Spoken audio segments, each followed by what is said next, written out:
My name is Matthew Haynes.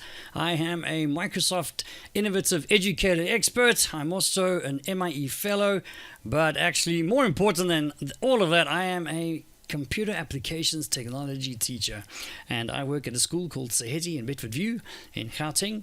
And welcome to Microsoft Edu Day. I think this is day number 2.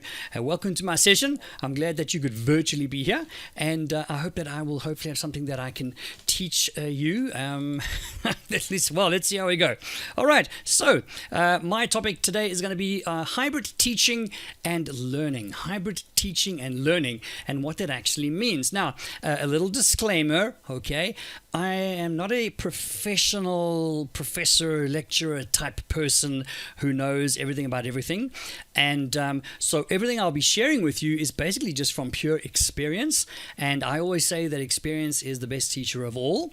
And I hope that this experience has taught me something. And I'm hoping to share this experience with you. So this is kind of like a journey and my experience. So I hope that helps you guys out, okay? So let's start. Okay, here we have a very, very happy teacher. Okay, she's smiling. Look at the kids in the background. They're all very happy. And here we have another happy teacher. Look, all happy. Very good. I don't know if she's actually in that class. It looks kind of fake. But anyway, let's moving on. Here we have a very happy teacher. Okay, super happy. Sorry. With his class. I mean, they're all so happy. Look at that. They're smiling. Everybody's happy, okay? Why is everybody happy? Well, because we're just teaching as normal. I mean, nothing could possibly go wrong. Nothing could possibly go wrong. Isn't that right, Arnie? Even Arnie says nothing could possibly go wrong. Well, that is what we thought. Until Corona. Oh, wait. Corona. COVID-19, people. COVID-19 happened, all right? And the schools got shut down. So everybody, like at school, you've been teaching, your phone bleeps. Important announcement, no more school at school. And we were like, what? Or we were like, what? Or we were like, what? No! Yes, for real, for real. So there were different teachers with different reactions to this news about no more school at school. So some teachers were like, hey. Some teachers were like, yeah, I mean, yeah, I don't know. Were you guys like that? I don't know. Other teachers were like, or goodbye class, or like me, it was just like, because you knew what was coming. Yeah, okay. It's moving on. So we were face-to-face. We were face-to-face teaching in our classrooms. Everything was great, hunky-dory. Pupils were there. We were here. It was great. It was wonderful. Then we moved, okay, online only. Everybody online. Teachers online. Students online.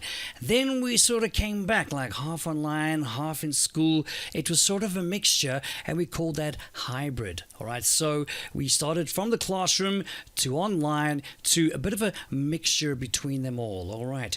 Now, just a side thing here before we continue. I did a search for the word hybrid, and I'm just going to give you a warning now, okay?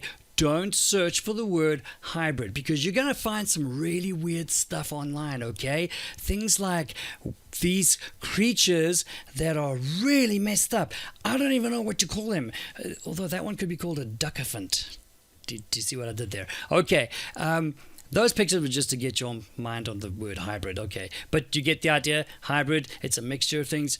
Follow me, stay with me, okay? So, on the one side, we have face-to-face, all right? There we are in the classroom. Great. Remember, everyone's smiling? Yay. And then, on the other side, we have purely online. Now, with face-to-face, we have synchronous teaching, so it's back and forth. It's like you give a question, the student gives the answer, and there's this dialogue and conversation.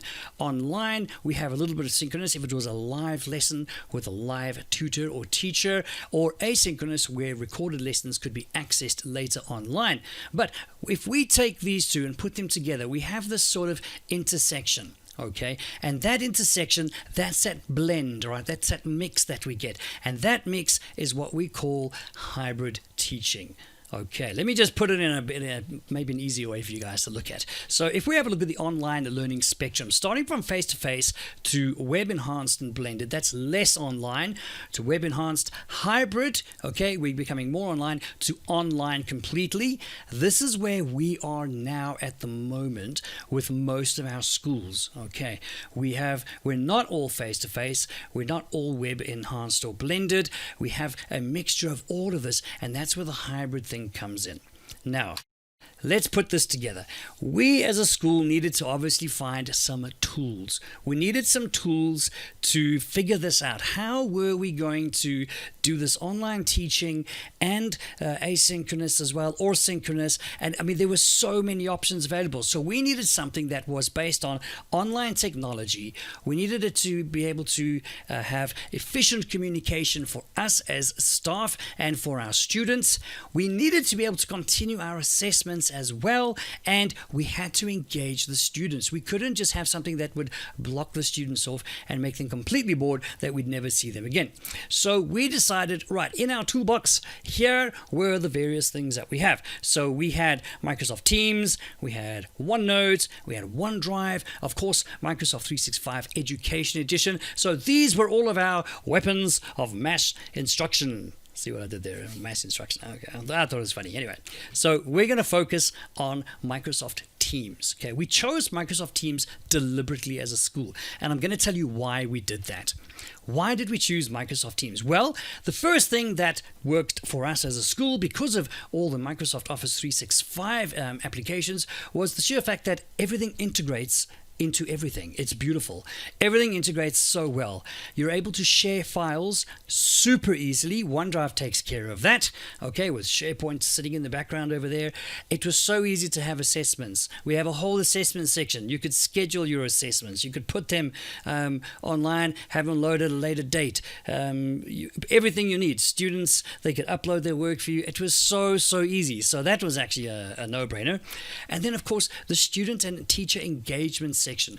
Microsoft Teams makes it so easy for students and teachers to communicate with each other, not just on an individual one-on-one basis, but also as a class and the teacher, or as a whole grade, actually, and the whole school. Right? It's actually very cool, and you'll see in the video later on. I'll just show you the breakdown of our teams and how it worked.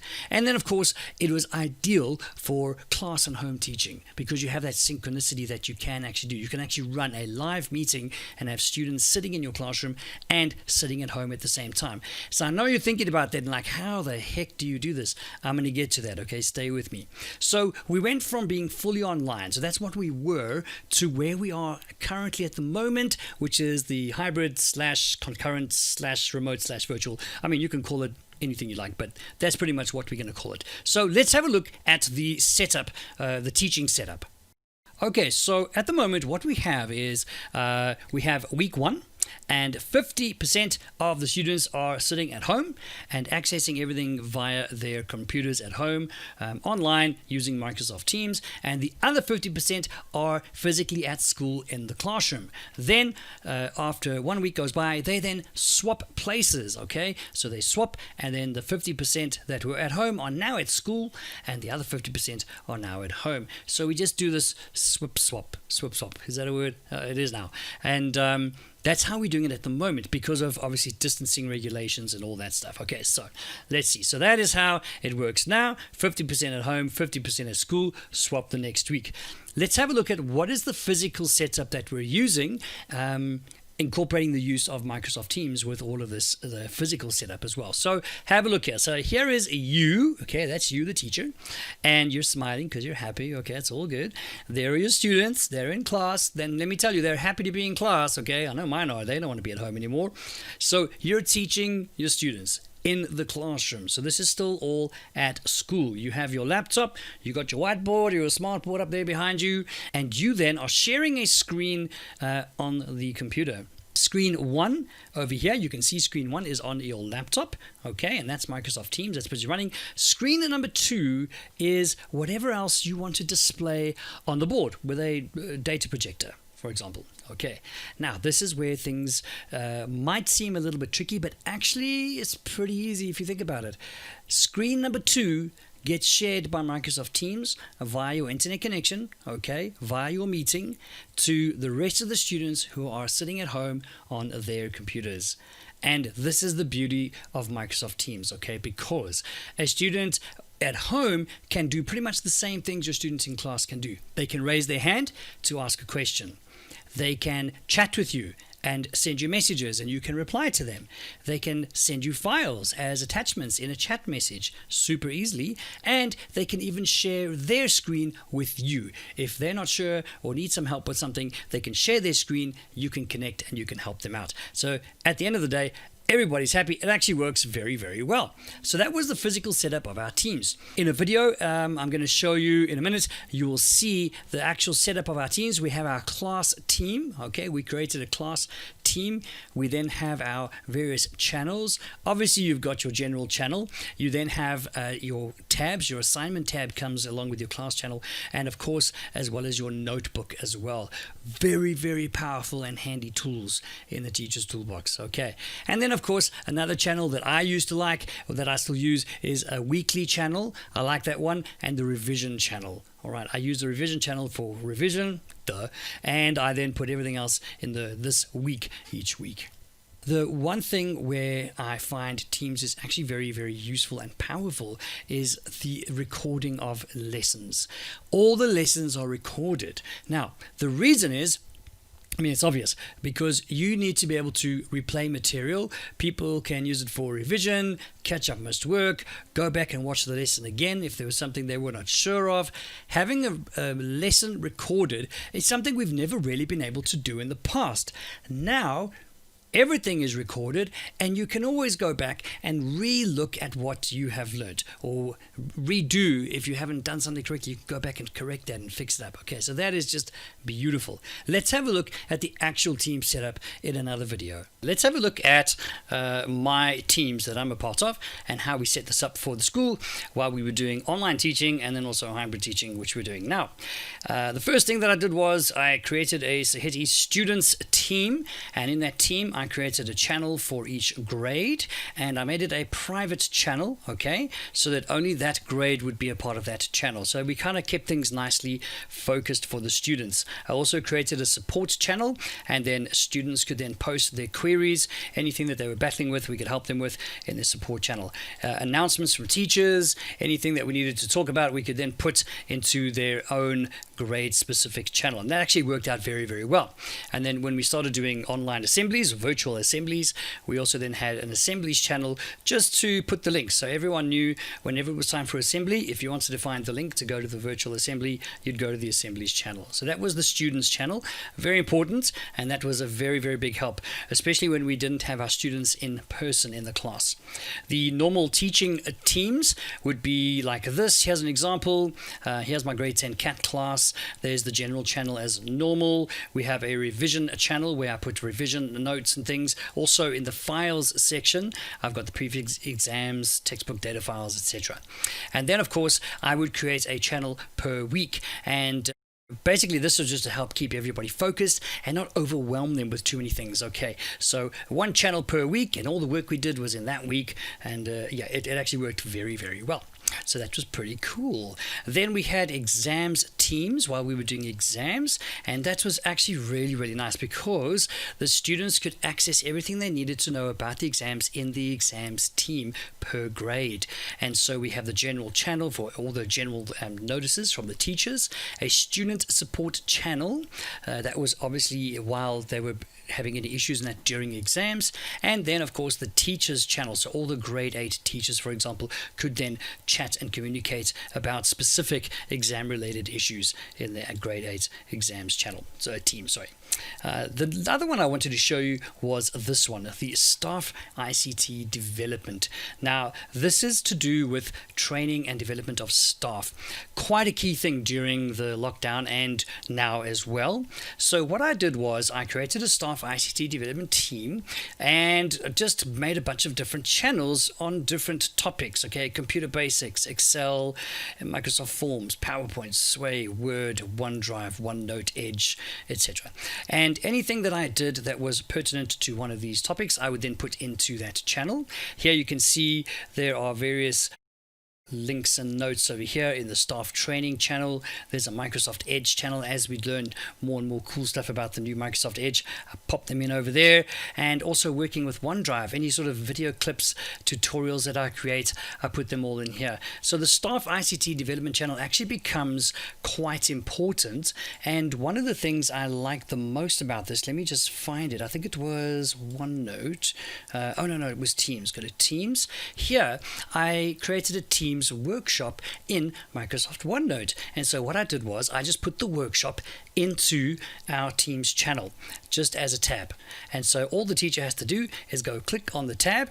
They're going to make this a little bit bigger. Let's maximize that there, and there we go. Let's have a look. So here are all the lessons on Teams. So here they've got all the lessons there. Every lesson comes with a bit of text, a video, notes underneath. So there you can see there's the video over there. There's a couple of notes, screenshots, etc., etc. And they can basically, they being the staff, can just sort of work their way through each of these chapters that I've created and teach themselves how to use Microsoft Teams effectively. And that was actually a really, really good way of training the staff while I wasn't able to do it in person. Here's an example of the assignments that we did. So in my Grade 10 exams channel, sorry, team, I've got the assignments tab or section. I'm running out of words.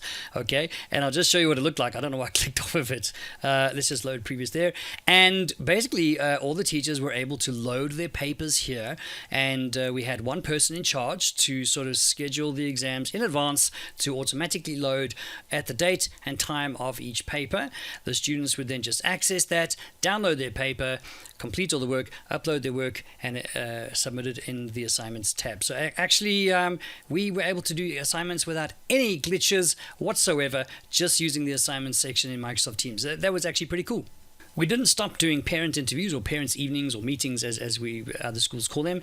We just continued as normal, but just using Microsoft Teams to do that for us. So we just used calls, video calls, and we had video chats with the parents live one-on-one, sometimes with or without the students. And that was done using the calls feature. And parents would just use Microsoft Bookings, make the booking. It would automatically go into our calendar over there. And at the right time, we would just start the meeting and join the other parent would then join the meeting, and we would have our video chat. So chatting with parents and keeping in touch with them was actually quite easy because of this feature as well. I have a few suggestions for you. Now, if you are going to be using Microsoft Teams and you want to be working with a whole lot of students and across an entire school, here are a few things, just some tips that I think would be beneficial to you. Number one, use the same naming conventions across teams and channels. You would have seen in our previous video there that I showed you, showing the teams, that we named everything according to a specific convention. You must understand that you might just see a few teams, okay, but your students are going to see like all the teams that they're in at the same time. So it's much easier if there's a naming convention across the teams and channels, so that it's easier for them to find what they're looking for. Use assignments for the sending and receiving of work. It just makes it so much easier to send and receive work. Don't go and upload files and make them download stuff and then upload again and then you have to download it again. It's ridiculous. Just create an assignment. It doesn't have to be anything for marks. It could just be for sending out work and gathering it in again. Of course, I use OneNote for this with my c.a.t students, but this is for a general purpose use. So they use assignments for sending and receiving work. Explore apps that connect with Teams, like Poly. Poly is fantastic. Here's a quick video on Poly. Poly is great. Poly lets you create a survey or a voting form just instantly on the fly right there in your team or in your meeting, and you can just create a poll super fast. Everybody can vote and you can view the results right away. So Poly is just one of the many apps that you can use as part of Microsoft Teams, and I highly suggest using this, especially when people want to vote on something. Instead of using a form-based platform, just use Poly in real time in your team. Couple more just to finish off with my suggestions. Insist on proper etiquette and behavior from online students. This is something that we had to teach from the beginning because our students were not familiar with this new environment. They didn't know how they were meant to behave. It just seemed like they were keyboard warriors all over again, sitting behind the screen with a keyboard. They could type what they wanted, do what they wanted, get up and move around whenever they wanted. And they probably did do that, but they didn't know how to behave. So they were, being a little bit rude, maybe a little bit lacking common courtesy. So I would suggest, as a teacher or staff of a school, teach your students how to behave online, okay? Don't mute other students. Don't kick them out of meetings. Don't say things in a forum that you wouldn't say to your mother, okay? And if you did say that to your mother, that's not good.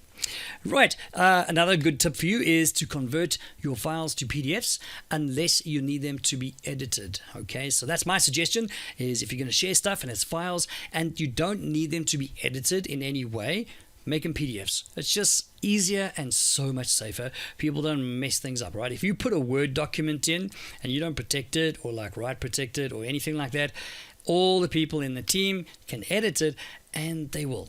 Okay, the younger ones will, trust me.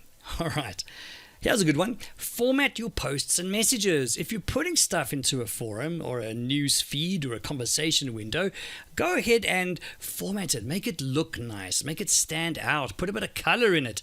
Okay, you must understand, people are looking at these things every single day. Your students are accessing your team every day and they're reading through this news feed or the conversation window, and it can get a little bit boring. So keep things alive, keep things fresh and creative. Put some color into it, all right? Use these things right here. What do we have here? We have bold, italics, underline. I think that's a strike through. You can change a highlighter, change the format of your font there, the size of your font, what kind of, if it's a paragraph or heading 1 or heading 2. So there is quite a bit you can do. It's this little A, okay? A little A with a pencil next to it. Click it. Do it now, and you'll see that you can then add a subject to your message, and then you can add some text, and it actually really helps. Okay, just makes things look nicer, I think. All right, my last suggestion is basically set Teams as your default communication platform. All right, develop your skills and your students' skills on it daily. Let them use it every single day. That way it becomes second nature to use it as a communication tool, and you won't be constantly training staff, training students how to do this, how to do that, all the basics that they should know after a week or two of using Teams. Okay, so that is my suggestion. Couple other things, some useful apps, very, very useful apps. Microsoft Forms, simply because everything integrates so well. I mean, I like lots of form platforms, I really do. But this one I like the most because it links in so well with your assignments feature and with the rest of all your Microsoft applications. You can create an assignment from a form. And that is super handy. I've done that for my grade 8s and 9s. I just created assignments based on forms, and it was absolutely awesome. Best thing I ever did. Bookings, fantastic app. We use Bookings for parents to make bookings to speak to us online and make an online meeting. And they just go ahead, choose an available time slot, click on the button, booking is made, in my calendar, link is ready, it's done. Super easy. It's so nice. Microsoft Stream, another one. And when you are recording, when you're recording a lesson, often what happens is when the recording is done, it then puts it in Microsoft Stream and it's available for the rest of the class to look at, and you can share that as well. So that's actually pretty handy. So Microsoft Stream, very, very nice. It's kind of like a private YouTube, okay? If I can say that. I think it is. Anyway. So, some resources for you guys. First of all, this is the only resource I'm going to recommend because it actually covers like so much stuff and there's so many branches here. It's fantastic. Getting started with hybrid learning in Office 365, okay? There's the link down there. If you'd rather just scan in a QR code to go there, freeze the video right now if you can.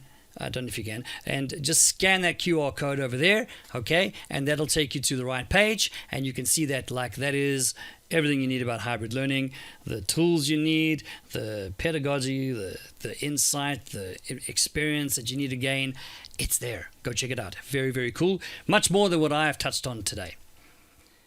The two most important icons on the planet right now are these two guys, okay? Just remember that.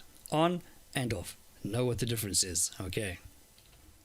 Guys, I want to thank you. Thank you so much for being a part of this virtual experience. I hope you've enjoyed it. I'd love to hear from you. If you have gained something from it, you can always get hold of me. I'm available online, matthewhaynes.online. Anytime, give me a shout. Thank you so much for your time and enjoy the rest of the Edu Day. Thank you.